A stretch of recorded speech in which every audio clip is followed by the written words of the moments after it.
Welcome back. It's time for Media Watch on France 24. Our look at the top stories in the international press. James Creedon has the lowdown. Good evening. Good evening, Lana. And we start with a bit of an explosive article in the New York Review of Books by Edward Epstein.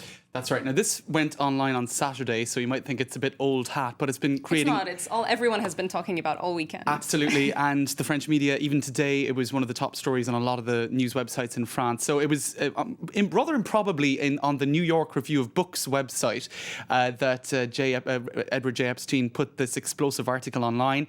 It raises an awful lot of questions about the arrest of Dominique Strauss-Kahn back in May at the Sofitel Hotel, or because of the alleged sexual attack on Nafissatou Diallo at the Sofitel Hotel in Paris.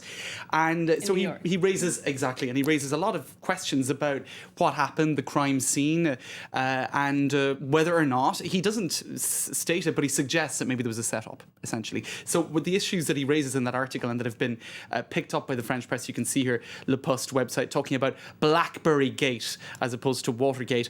Why? Well, Dominique Strauss-Kahn left his BlackBerry behind in the hotel. Now, oddly, very oddly, in fact, it was deactivated. The GPS was deactivated about an hour before he realised he was even missing it. And from electronic information available to the interviewers or to the investigators, we know it never left the suite that he was staying at in the Sofitel. They are the words of Epstein. So that's already very bizarre, especially given that morning he had been informed by a friend of his who worked at the UMP party offices in Paris, that's Nicolas Sarkozy's political party, that they had been getting emails from this encrypted IMF BlackBerry. So would have to say he was being watched. He was being watched. Now, these are, of course, all his claims. He says that he has backed it up and that the editors are... these statements, along with others in this article, were confirmed by sources who prefer to remain anonymous, but are known to the author who has shared this information with the editors. That's what he wrote in a footnote. In other words, the sources are anonymous, but the editors at the New York Review of Books have checked them. Exactly. And I suppose what's also worth bearing in mind is Epstein is a very well-regarded investigative journalist, so that would lend a certain credibility to these claims as well. Now, just I suppose the BlackBerry issue and whether or not that suggests that in some way some nefarious forces were behind what happened, that's one issue that was raised in the article. The other main issue really was a video showing two security members of the staff performing a so-called celebratory dance for, Epstein says, 3 minutes.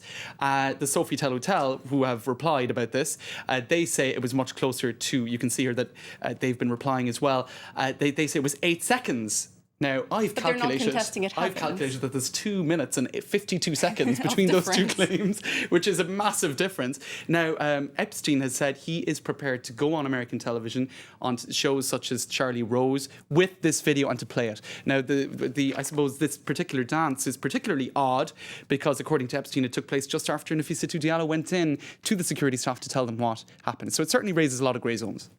One thing, though, is Nafissatou Diallo was not, at least according to this article, in on the plan, was she? That's correct. It seems that she. Well, it's very unclear as to what her role. He focuses very much on the issue of the BlackBerry, the issue of timing when she went into the hotel room, when she came out, the card key. It's an incredibly detailed article, and it goes very, very long.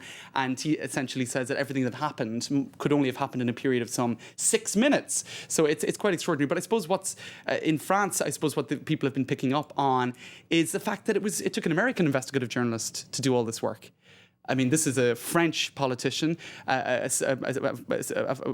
almost candidate for the French presidential election. Back to some of the same debates that broke out back in May when he was arrested, right? About Dominique Strauss-Kahn's alleged scandalous behaviour. Absolutely, and perhaps the failings of the French media in investigating that, and in particular, what they're saying in this article in L'Express is that no French media outfit has been prepared to invest the money in sending a team over to New York to go through all of these grey zones and this evidence with a fine-tooth comb. So, one last quick question. More fallout from the DSK affair. Tristan Banon, another alleged victim of the politician, is back.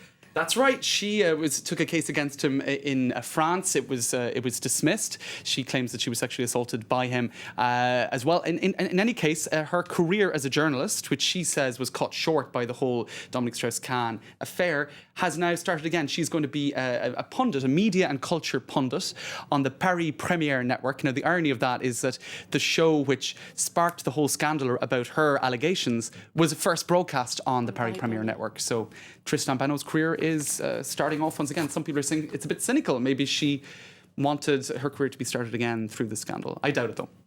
Thanks very much for that, James Creedon. That was Media Watch.